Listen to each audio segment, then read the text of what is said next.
آج بھی لا اکراہ فی الدین، مذہب میں کوئی جبر نہیں. سورہ الکافرون میں ہے لکم دینکم ولی الدین، آپ کا مذہب آپ کے لیے، میں ہمارا مذہب ہمارے لیے.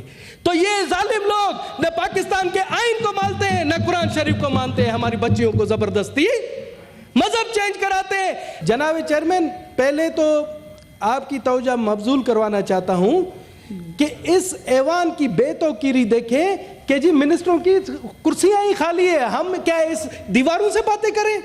سر میں یہی کہہ رہا ہوں کہ ایوان کا اگر آپ نے تقدس بحال کرنا ہے تو آج ایک رولنگ دے، اس چیئر سے رولنگ دے کہ جی کوئی اگر منسٹر حاضر نہیں ہوگا تو اسے 10 دن کے لیے معطل کیا جائے گا، ورنہ اس طرح سے سر ایوان نہیں چلے گا کہ ہم بیٹھے دیواریوں کو سنیں یا بیٹھے صحافیوں کو سنیں، یہاں پر چند وہ ہمارے بیٹھے ہوئے وزٹر ان کو سنائیں. سر یہ ہماری عزت ہے، یہ تذلیل ہو رہی ہے.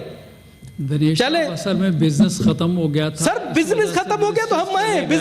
اس کا مقصد ہے کہ وہ آ کر جو منسٹر صاحب آئے نا اپنا بزنس کر کے وہ چلے جائے اور ہم فضول ہیں ادھر. سر یہ تو عجیب بات ہے. دنیش صاحب آپ بڑے قابل احترام ہیں اور جی سر ہر سیشن میں آپ کو سنا جاتا ہے اور لوگ نہیں سنا جاتا ہے.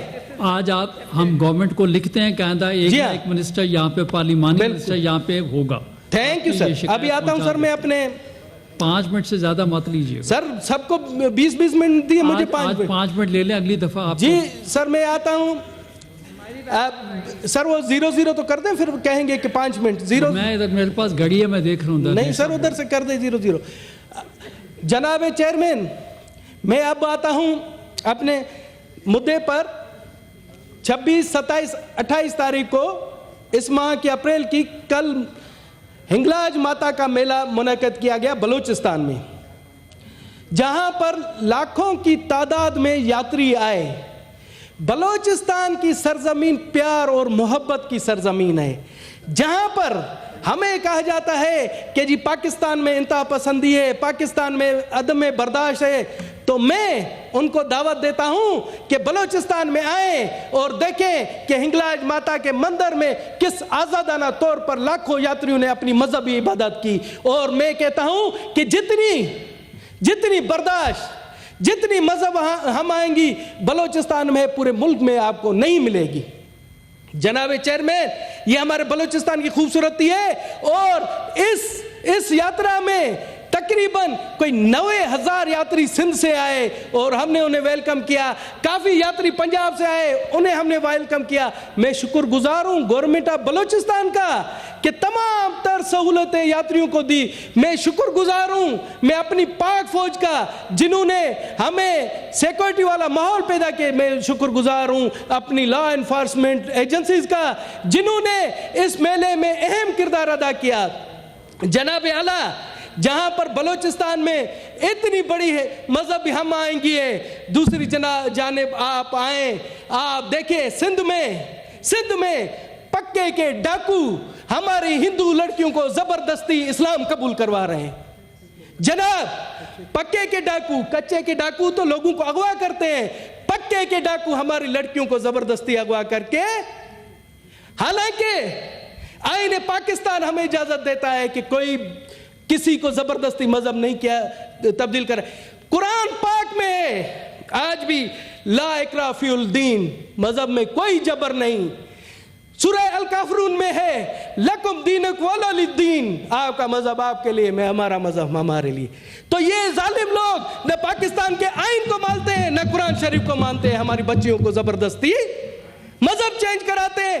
سندھ کی دھرتی صوفیوں کی دھرتی ہے، سندھ کی دھرتی سچل سرمست کی دھرتی ہے، سندھ کی دھرتی شاہ عبداللطیف بٹائی کی دھرتی ہے، سندھ کی دھرتی شہباز قلندر کی دھرتی ہے. انہوں نے صوفیاء کرام نے عملی طور پر دکھایا. ان کے جو خاص نائبین تھے وہ ہندو تھے اور انہوں نے کہا کہ دیکھیں جی ہمارے ہوتے ہوئے ہم نے کبھی کسی پر زور زبردستی نہیں کی. تو آج یہ کون سے پکے کے ڈاکو وہاں آ گئے ہیں جو ہماری معصوم لڑکیوں کو اغوا کر کے مذہب چینج کروا رہے ہیں. سر ظلم تو دیکھیں، سنگرار میں پریا کماری محرم کے مہینے میں وہ عزادارین کو ان کے والدین پانی پلا رہے تھے. چھوٹی 6 سال معصوم بچی ہے، اس کو اغوا کیا جاتا ہے پریا کماری کو. ابھی 2 سال گزر گئے اس کا پتہ نہیں، اور پریا کماری کو جس نے اغوا کیا اس کا نام نامینیٹ ہے، وہ بھی پکے کا ڈاکو ہے، مگر اس پر کوئی سندھ گورنمنٹ ہاتھ نہیں اٹھاتی، اور اس کے تانے بانے ایک سیاسی شخصیت سے ملتے ہیں، مگر جرت نہیں ہوتی کسی کی کہ اس کو پکڑ کر جیل میں ڈالے تاکہ ہماری پریا کماری آزاد ہو سکے۔ ہماری پوری دنیا میں بدنامی ہو رہی ہے اور ہم آنکھیں بند کر کے بیٹھے ہوئے ہیں۔ سر کبوتر کی طرح یہ آنکھیں بند نہیں کی جائے، اور پورے ملک کو بدنام ہو رہا ہے، تو اس چند جو گندے انڈے ان کی وجہ سے ملک بدنام ہو رہا ہے۔ میں چاہتا ہوں کہ آپ اس پر رولنگ دیں کہ ہماری معصوم بچی پریا کماری 6 سالہ جو 2 سال سے ظالموں کی قید میں ہے، اور ہمیں تو شک ہے کہ اس سے بھی مبینہ طور پر زبردستی مذہب قبول کروا لیا گیا ہے۔ جناب یہ ظلم کیوں ہوتا ہے؟ جناب ان کو کہیں کہ بلوچستان سے سیکھیں۔ ہمارے بزرگ کے مولانا واسع صاحب سارا دن رات ان کے ساتھ اٹھنا بیٹا، کبھی بھی ہم پر ظلم و جبر نہیں ہوا، تو سندھ میں یہ کیوں ہو رہا ہے؟ جناب پاکستان کا آئین مقدس ہے، وہ ہمیں اجازت دیتا ہے، پاکستان کا آئین دیتا ہے کہ یہاں پر جتنے مذاہب کے لوگ ہیں ان کو اپنی تبلیغ کا حق حاصل ہے، مگر ہم وہ حق ابھی استعمال نہیں کرتے۔ ہم نے کسی پر تبلیغ نہیں کی، غیر مسلموں نے، ہم نہیں کرتے۔ ہمیں کہا گیا ہے، بھگوان شری کرشن نے کہا ہے کہ آپ کا نجات آپ کے اپنے مذہب میں ہوگی، تو ہمیں ضرورت نہیں ہے، ہماری بچیاں مال غنیمت نہیں ہیں۔ جناب اعلیٰ یہ ہمارے ساتھ ظلم ہو رہا ہے، اس پر آپ رولنگ دیں، اس پر تحقیقات۔ کہتے ہیں کہ جی جوائنٹ انویسٹیگیشن ٹیم بنی ہے، جوائنٹ انویسٹیگیشن ٹیم ان ظالموں کو جنہوں نے پریا کماری کو اغوا کیا ٹھنڈے ایئر کنڈیشن روم میں بٹھا کر ان سے انٹروگیشن کرے، یہ کہاں کا ظلم ہے؟ ان کو بھیجیں جو ہمارے پاس مرچی وارڈ جیل بنی ہے وہاں بھیجیں تاکہ ان کو پتہ پڑ سکے، وہ فر بکیں گے کہ کہاں پر انہوں نے پریا کماری کو رکھا ہوا ہے۔ جناب اعلیٰ یہ اس پر سوچیں، یہ پاکستان کا مسئلہ ہے، ہمارے دشمن ملک، میری عزیز وطن، میری جنم بھومی، میری ماتا پاکستان پر انگلیاں اٹھا رہے ہیں ان معمولی واقعات کی وجہ سے۔ سر اس پر کچھ نہ کچھ کیجئے، ورنہ اگر ہم اسی طرح سے بند رہیں گے اور ایک دن وہ دن آئے گا کہ یہاں سے آپ کو ہندو مذہب کا خاتمہ نظر آئے گا۔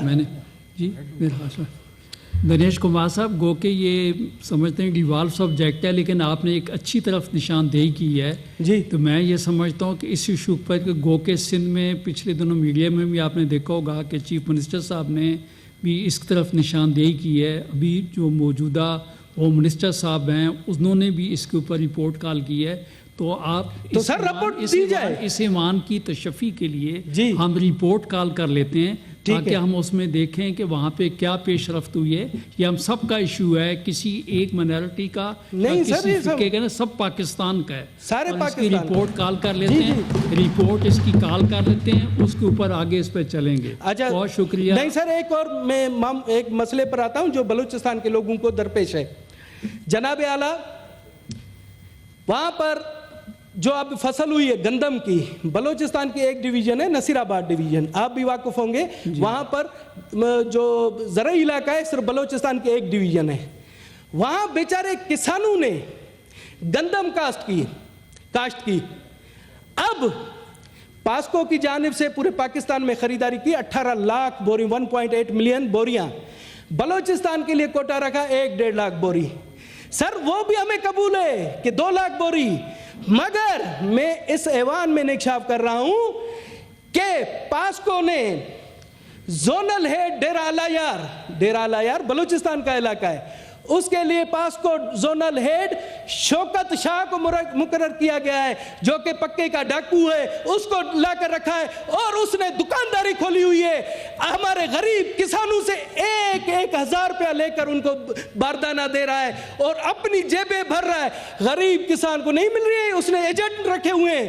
جناب اس پر بھی میں کہتا ہوں فوڈ سیکورٹی سے آپ منگائیں کہ بلوچستان کے ایریے کے لیے سندھ سے کیوں وہاں مقرر کیا گیا ہے اور اس کی کیا وجہ ہے کہ اصل زمیندار جو بیچارے غریب زمیندار ہیں ان کو بوریاں نہیں مل رہی ہیں اور ان کے ایجنٹ 1,000 روپے لے کر بوریاں تقسیم کر رہے ہیں اور ان کو بلنگ دی جا رہی ہے.